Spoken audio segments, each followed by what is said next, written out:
So, a couple of things that came to mind. First, just simply in talking about this idea that there can be an alienation of meaning because of just a distance, not being part of the same group, or distance in time, or distance in geography. I think it is something that we've all tended to experience. And in fact, if we are to try to convince people that the study of hermeneutics, the study of how we can agree on meaning or interpret each other in a way that is appropriate, I think what we can do is we can talk about some real life examples. Brock and Chuck discuss an interesting point of interpretation, examining a point from Hans-Georg Gadamer, today on generous theology. And how we tend to do this a little bit in real life anyway. So, for example, I know that all over social media, there are these sites that you can go to, and they'll tell you how to understand a Midwesterner, or how to understand a Southerner, or things like that. And for example, very commonly when they talk about how do you understand a Southerner, yeah, they talk about the term bless your heart, right? And a Midwesterner, it just sounds like somebody's nicely saying, "Oh, bless your heart. That's nice. Oh, I really like you," and that's a good thing. But of course, a good Southerner knows that that's really what that terminology means, and it has some very different meaning, and in fact, sometimes is used by Southerners as a way of perhaps talking about people from other places without them without them necessarily understanding exactly what the import of what they're saying is. Although it's becoming much more, I think people understand it a little bit more. Or in the Midwest, when we use terms like "oh," or something like "yeah, no," or "no, yeah," which I've been accused of using quite a bit myself, despite the fact that I haven't always lived in the Midwest. Those are things that sometimes confuse people. And so if I'm talking to somebody from New York City, where talking is a little more direct, and I say things like "yeah, no," what do you mean "yeah, no"? Yes or no? Which do you mean? Yes or no? Come on, tell me.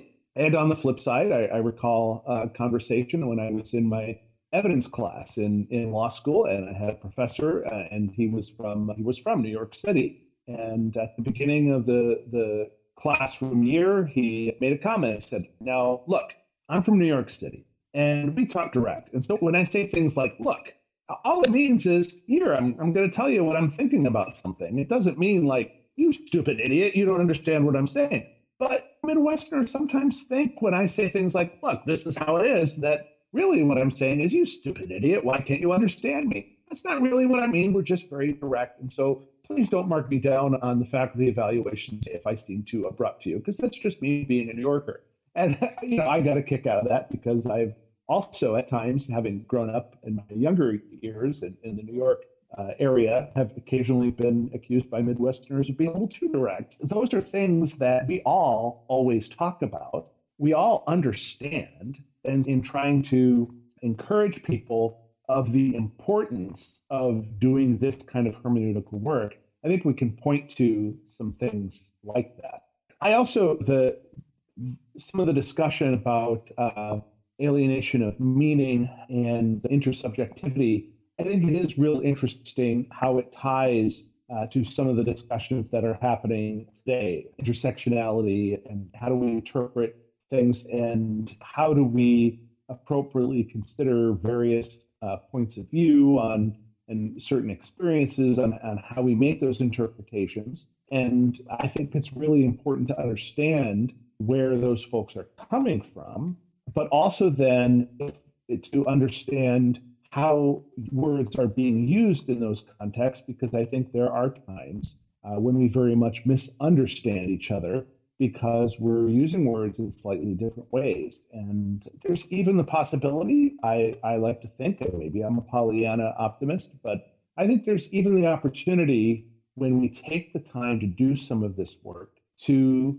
reduce that quote unquote alienation of meaning and to actually come to have a better understanding. And even if we don't come to an agreement, we might not even come to an agreement on the basic rules. But if we get closer, if we reduce that alienation of meaning, it's more likely that we're going to have a conversation that makes some sense, and that we can come to, if not some conclusions, at least have some understanding of where other people who are different from us are coming from. And so it is a real important thing.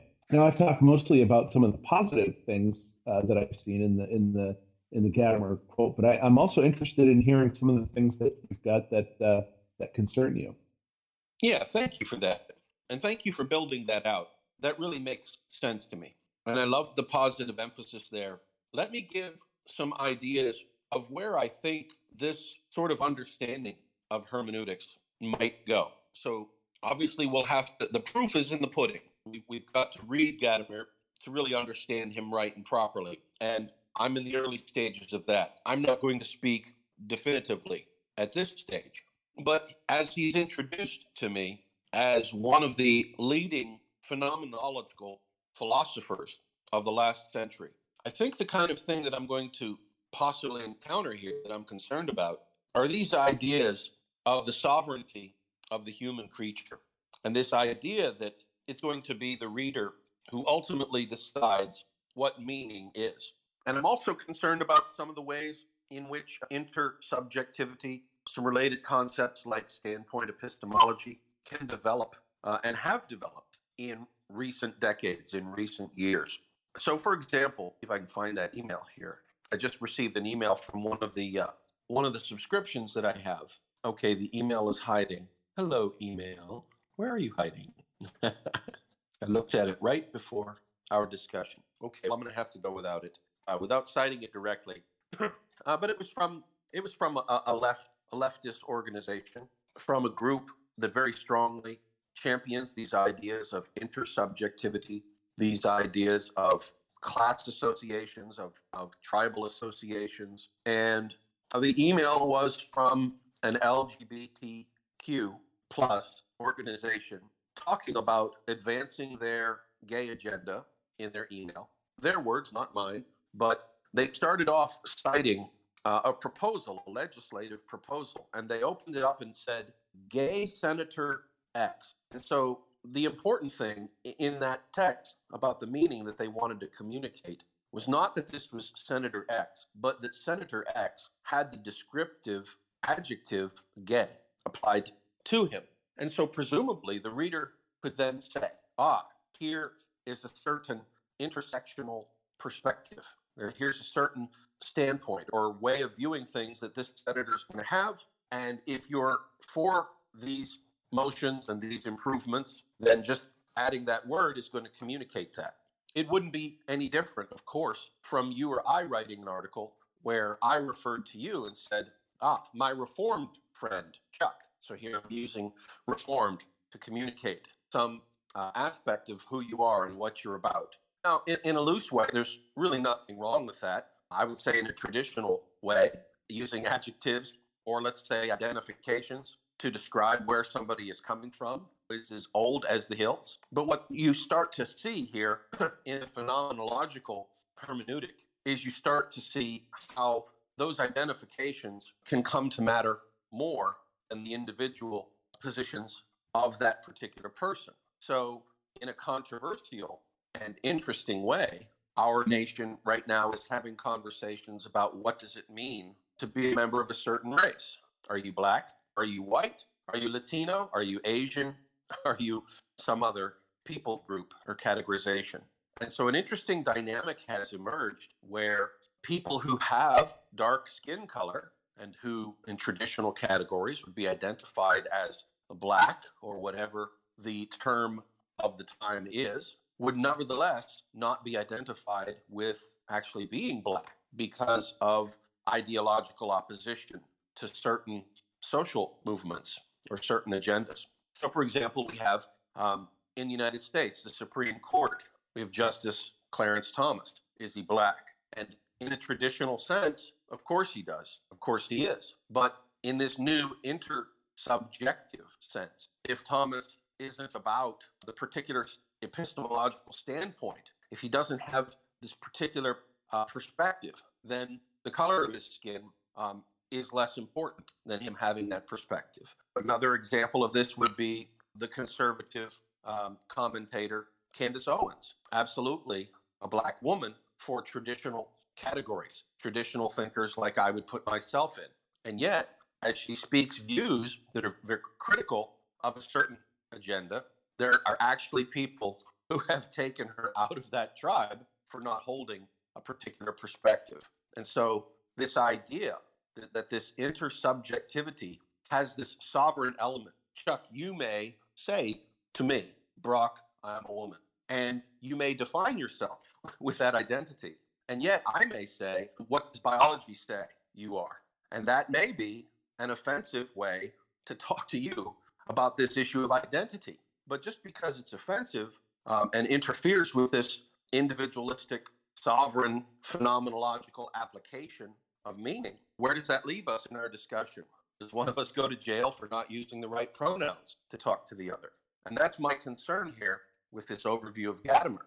The other interesting aspect here is alienation from meaning might occur because a text is poor at communicating meaning. So, for example, if I have a very bad accent or I have a slurred speech or some other impediment that makes it difficult for you to understand me, you might be a great listener, a great reader if I'm communicating via the written word. And yet, if my text is not a good text, you're going to have difficulty. But just the exact opposite could be true. My text might, in fact, be a great text, but there might be reasons why, A, you either don't understand what I'm saying, or B, you might understand it, but just simply wish to refuse the meaning that's associated with it. And this is the interesting aspect here, because it says in the paragraph we just read, the earliest situations in which principles of interpretation were worked out, here it comes, were encounters with religious texts whose meanings were no longer acceptable. And so, where I'm concerned, this sovereignty of the reading subject could go, could be in a position of, Chuck, I'm having trouble understanding this biblical text. It says Jesus rose from the dead. But you see, that's unpalatable to my worldview, to my standpoint of knowledge, to my understanding of things, because in my lived experience, people do not rise from the dead. And so therefore, I can use my hermeneutical method to simply ignore or dismiss context and content that I don't wish to consider. So I think right then and there, we have to ask the question, who is the interpretive subject? What is the role that they play when they come to a text? Are they a sovereign? Are they the king? And the text comes before them and kneels before them and tries to somehow pay tribute to them as the sovereign? Or is it perhaps the other way around? Is the text sovereign and the individual comes before the text and submits and acts in a subordinate way to try to understand what the text is saying? And so I really think that we're going to see a large divergence here as we read more about this. So those are two introductory major concerns that I have. How close does that track with what you were thinking? Yeah, no, that makes a lot of sense to me. And I think in some ways, both of your concerns really end up relating to what you said at the end there, which is who is sovereign in interpretation? Is it the person who makes the communication, or is it the person who receives the communication? And that leads to the question of, are there universal principles that either say that the communicator is sovereign, or that the person receiving the communication is sovereign? And what does that mean if you choose one or the other? Or are there methods by which you can determine whether there might be a difference between different types of communication? And I found interesting there, you had read in that last paragraph that there are some differences. Let me see if I can find it here. Maybe it wasn't in that first one, but there are differences perhaps in how we might consider religious text as opposed to perhaps a novel, as opposed to maybe a painting. At what point do we, in a religious text, I think we would, as Christians, as Reformed Christians, we would say it's pretty clear that who is sovereign there is God, because God is sovereign, and so that's an interpretive principle that we would make. Now, does the same thing apply in a painting? I was at the Chicago Cultural Center on Saturday, and there was exhibition of a particular painter. I don't remember his name, and he was been painting from about the 60s to the 90s. and has a very non-realistic representative way of painting things. And so when you look at the paintings, I think there are multiple interpretations that you can get. And the question really becomes, is the message you're supposed to get out of this the message that you receive as you take it in, or is it the message that the painter really wanted to give you? And I was interested in just that question because I've been at some exhibitions where, and in fact, there was another exhibition at the Cultural Center where the focus really is on the experiencer, and the instructions as you walk through this other gallery, which had some animations and some things in it, were to experience it and see how it impacts you. Whereas in this earlier exhibit that I was talking about, this modern painter, very clearly the instructions there were about, hey, you're going to look at this, and this is what you're seeing, and this is what this means, and this is what he meant by this, and this is how you should understand it. And it was interesting to see that even within two exhibitions in the same building, there was in the way that the exhibition is being described, alternate ways of thinking about who is sovereign there. Is it the painter, or is it the person who is experiencing the painting? And so that is a really important issue, and I'm glad that you addressed it. And it'll be interesting to see with those kinds of questions. Yeah, yeah. Thank you for that. One story that comes to mind that concerns me about the supremacy of the reading subject or the listening subject is I remember being in junior high school. So this would maybe be a seventh grade or eighth grade time frame. And like many other people, I found math to be challenging. And the textbook that I had in this particular year that my story references, the textbook would give answers to the odd numbered problems. So if the teacher assigned, let's just say 1 through 10, problems 1 through 10, then you would do the problems, and then you would turn to the back of the book for the odd numbered answers. And if your odd numbered answers were correct, then you could have a pretty good idea that your even numbered answers were also probably pretty good. And so I remember this would be maybe 10 years old, 11 years old, maybe 12 years old. I remember doing these math problems, coming up with a certain answer. I would write all my steps down, and I would go into great detail about how I had done the mechanics of either solving the equation or of computing some value. And then I would turn to the back of the book for the odd numbered problems, and I would see that my answer did not agree with the answer for the odd problem in the back of the book. And I remember being very vexed by that because I thought for sure I was correct. And I remember having this very strong feeling that the math book had gotten it wrong, and that in fact I had gotten it correct. And when that happened for all of the odd numbered problems, it didn't really come into my mind that I was in the wrong, that I had gotten these problems objectively wrong. What came into my mind was, boy, that's weird. Who could have thought that a math textbook could have gotten so many problems wrong? You'd think they would check these things. And of course, if you're laughing, you might be laughing because maybe you had something similar happen. Of course, when push came to shove and the teacher or somebody else, another student, came over and helped me with my understanding of the problems, very quickly they would spot errors in my work. And so, of course, at the end of the day, it was the back of the book and not myself that had the correct answers. And so I think what I fear most from a phenomenological system of hermeneutics is this idea that when a text presents itself, especially a religious text with a divine authority, when such a text presents itself, and I read the text, and I do my own figuring and my own reckoning and my own calculations, and I say to myself, that's not right. That can't be right. That can't be the way things are.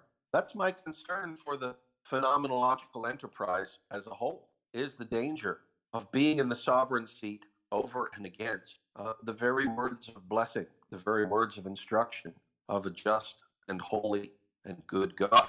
And so I'm hoping when I read Gadamer, I'm hoping that he'll speak about such issues and topics. Typically, the phenomenologists, that's a tough word to say, that I read typically just tend to ignore and the issue and tend to characterize things as I've thought about an issue and competing thoughts that disagree with my take or my understanding must therefore be wrong. So just like sixth grade me or seventh grade me could criticize the math textbook for being wrong without thinking maybe it was me who was wrong. So too, I want to ask how the phenomenologist gets away from having to face the very kind of situation with their interpretation and their understanding. And so that's at a high level. And there's so much more here, Chuck. I wish we had another couple of hours to talk about this, but let me throw it over to you for maybe just some final thoughts for this session. Actually, I think you've wrapped it up pretty well. It really is a key issue to think about that primacy of the reader versus the primacy of the writer, or the primacy of the communicator versus the primacy of the person being communicated to. That really is a key issue. And I think we could probably all come up with all sorts of examples where misunderstanding that can lead to very different results. And interestingly, even having a misunderstanding of the primacy of either the communicator or the one being communicated to can also lead to an alienation of meaning, because if we're going to rely completely on the person who's receiving the communication, there are so many factors that can go into how does that interpretation work. And in some ways, we can become from such different communities, such different experiences, that it may be impossible to bridge that gap of meaning, to bridge that alienation of meaning. And we, in essence, have failed to solve the problem that hermeneutics is designed to answer. So that is really a very important, very key conversation to have. So thanks for bringing it up. Thank you, my friend. I think we have more chances to work through this. And like I say, of course, I'll be critical of the phenomenological aspects and the secular aspects of this, but I want to recognize that I appreciate Gadamer for perhaps putting into a hermeneutical canon his idea of his Geisteswissenschaften, this idea of the humanities that goes back to the Vienna school in the 19th century that you and I studied earlier. And I think the tie in there is going to be so profitable. So thank you, my friend. What a pleasure. What a joy, as always. And I pray for a great week for you. And thanks again for talking with me about this interesting topic.